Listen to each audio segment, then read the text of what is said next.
Hello and welcome to Retro Cars Reborn. I'm Lee and this is a Ford Capri. As you can see, definitely not a Mazda mx5. So, the only thing I can say to you is I'm coming to you from the future, but only for about 2 weeks in the future.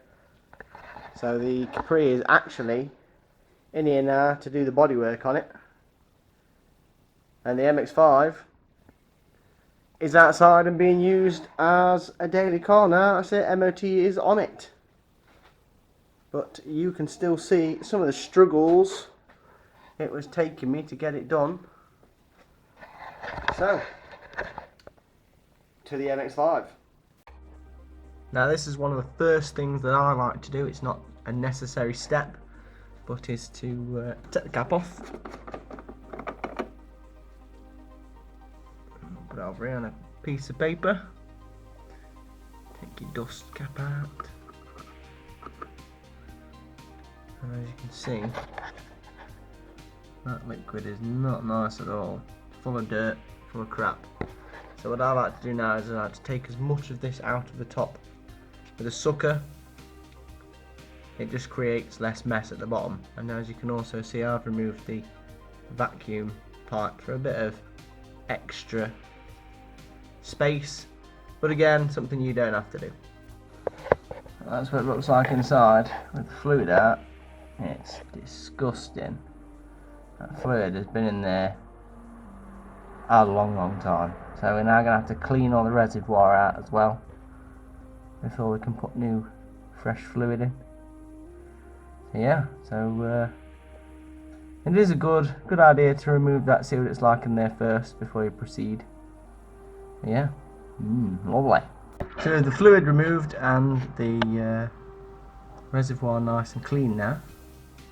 You want to clamp off the flexible hose going to the clutch slave cylinder, and it is, I can get the camera in there, very difficult. Very difficult.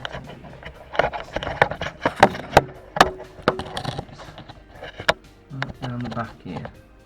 There you go. Just across the top of the bell housing for the gearbox. Runs from one side to the other. You could probably clamp it the other side, but I've clamped it this side so it's less fluid. You want to clamp it just so it crimps it. You don't want to squeeze it, because if you squeeze it you're probably going to damage the flexible hose as well. And the flexible hose is in pretty good condition. It's still nice and soft, probably down to the oil leak that was on the rocker cover. Saturating it in oil over the years, it's kept it nice and soft and in decent condition. So yeah, so you just want to clamp it there, and then you can move on to the next stage. So here is today's offending item.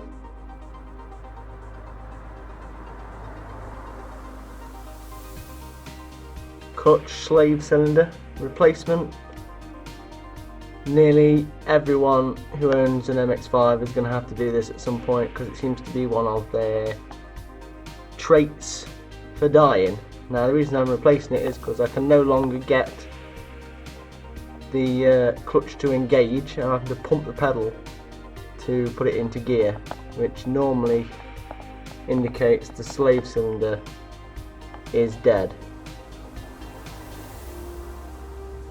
You can see it's not in very nice condition. So yeah, so this is what we're going to be replacing today. I shall show you the first job you need to do next. Right then, to take this bad boy out, all you've got to do is remove this bolt, and undo your metal piping. First I'd wire brush it all up, because it's in very bad condition.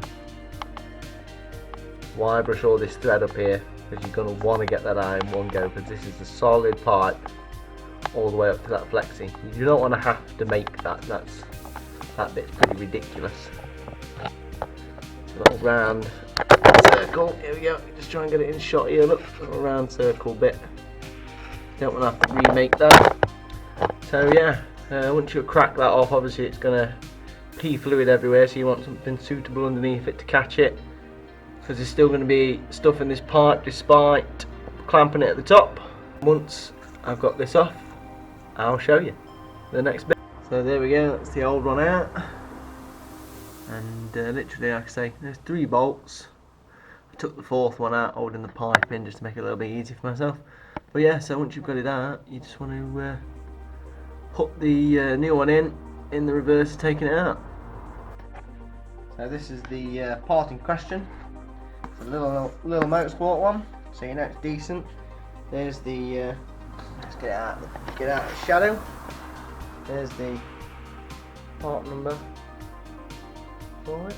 If anyone's interested in ordering the part number straight out, you can see clutch save, cylinder for the NA and the NB, and there's your gears. So yeah, get the bad boy open. Just come in a bag. I've already took it out. Bag. There you go. Each part pretty decent. It's got a nice coating on it. Comes with a little plug-in.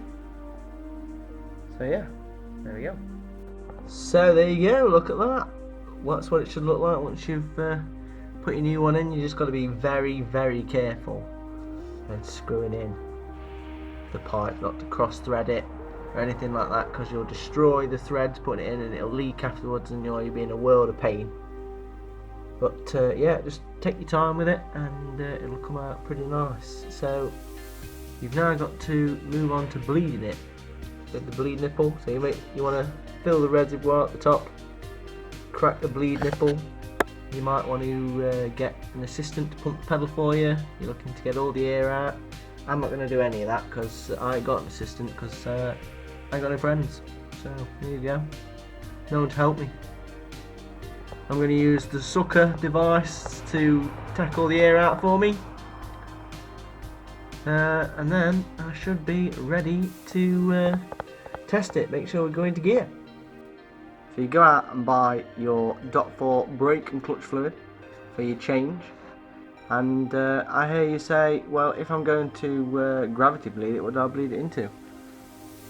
Exactly, just get yourself a WKD bottle or any glass bottle, because it'll hold nasty dirty fluid forever, and you can't obviously go trying to tip this into your reservoir, it'll go everywhere. So again, you can literally just use to dispense it, toilet cleaner, bleach container, anything, because again it's holding a hazardous substance before it holds brake fluid. So you put your nice clean one in this to get it in. You can even put a little pipe on the end of here to tip it in, no spills, just like that. Little tip there for you. So I've bled it up, put the hose back on, started it and ran it, and it's still stuck in gear. I had so much trouble bleeding it up, even with the air compressor and the sucker. Hardly any fluid was coming out, so with all that dirt and everything that was in this master cylinder, I'm guessing that's knackered too, so we'll have to change that. So I've ordered the parts. For me it might be days, for you it will be minutes, seconds. So we'll get on to changing the master cylinder as well now. Join me on this wonderful outside moment. No garage today. Can't really do this job in a garage unless you've got the space to open the door for it. So you have to come down to your pedals. This is the difficult process. The only tool you're going to need to get the clutch pedal off of the master cylinder is just the smallest little screwdriver you can find. Make sure it's a flathead. You've got to get the clevis pin retaining clip off the clevis pin and then release it off the clutch pedal, which is pretty difficult, but I'll let you go showing you.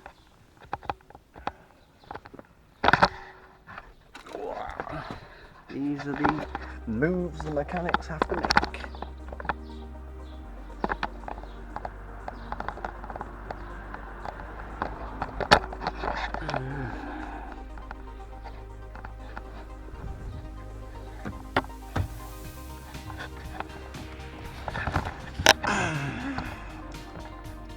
Right then, let's see if we can do anything about this.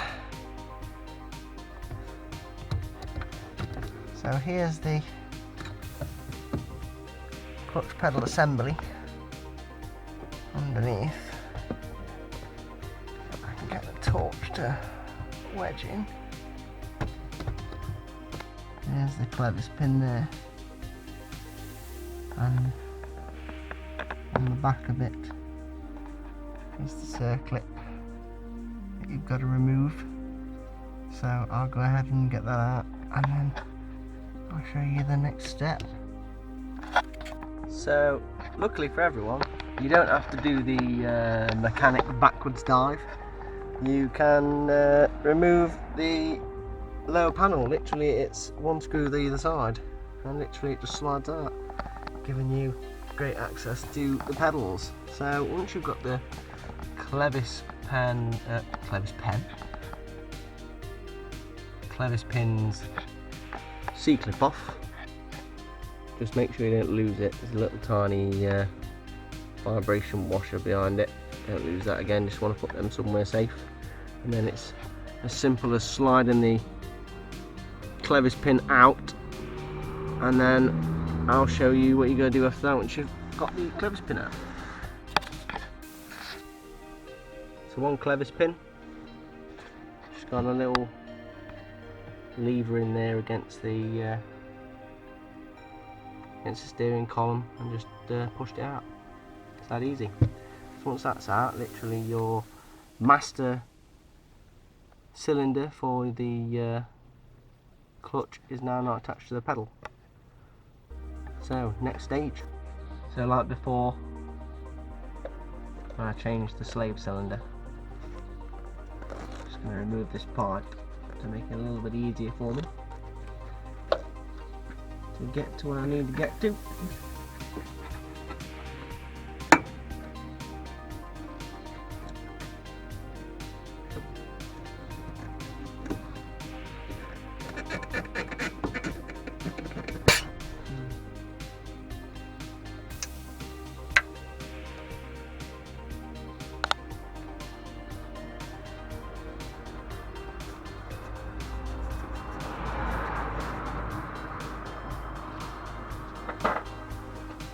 Gives you a lot more room with that out of the way.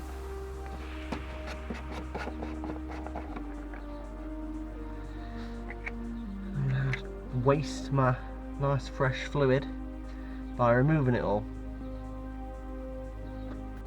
So now that the fluid is empty, you want to move on to getting one of these brake hose spanners. You don't have to buy an expensive one like this snap-on one, but it's a 12mm. And you just want to remove the one line down there. 12mm to 10mm. There you go, look.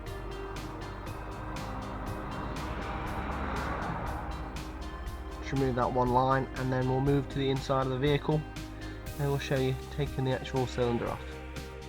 So once you've undone this pipe back here, you want to move this nut on the front. The other one's inside. 12mm. Just get a long extension in there, and literally it should just wind straight out. If you don't manage to catch it, it will just fall onto a plate below, and you will be able to pick it up. Let's see if I can get it. Probably best to get a magnet in here just to get it. Yeah, you see I've dropped it, but it's landed on that lower panel, so you'll be able to retrieve it later. So back inside the vehicle, this top nut here, where it goes in, top nut there is the one you want to undo. Again, another 12mm. If you drop it, not a lot to worry about. It's only going to fall in the interior and you'll be able to retrieve it later. A little bit more difficult to get at, so I get it out and then we'll move on. Once you've got that bolt out from the inside, you can come back to the outside of the vehicle and it should be literally super loose now. Look. So what you've got to do is I'm just going to unpin the pipe here from this bracket at the back, and then it should be able to wiggle free.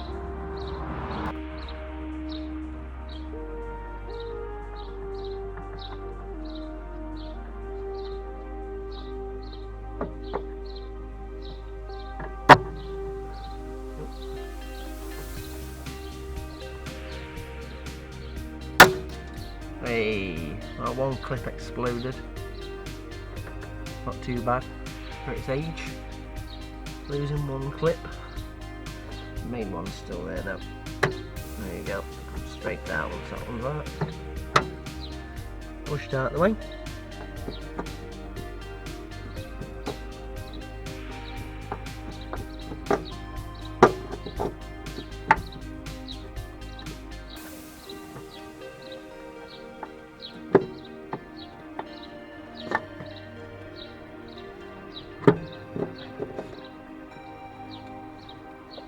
There you go, she's free.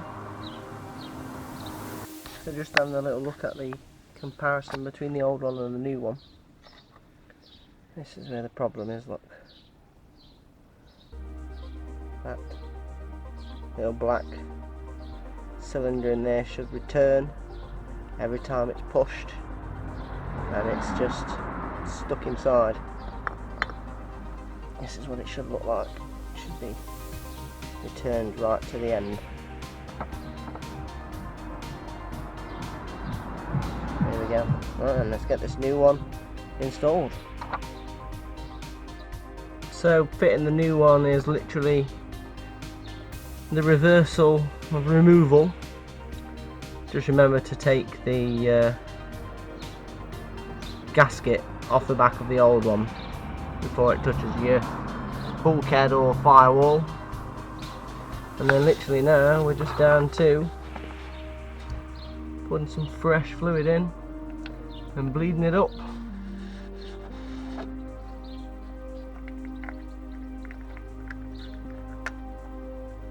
So I'll go ahead and do that. So I bled everything up, and if we put it in reverse, we have movement. So there we go, I've got a clutch back again now. Thank God for that. Amazing. Well, I hope that's helped some people out. And yeah, I shall see you in another one. We're pretty much nearly getting there now. She's nearly ready for an MOT.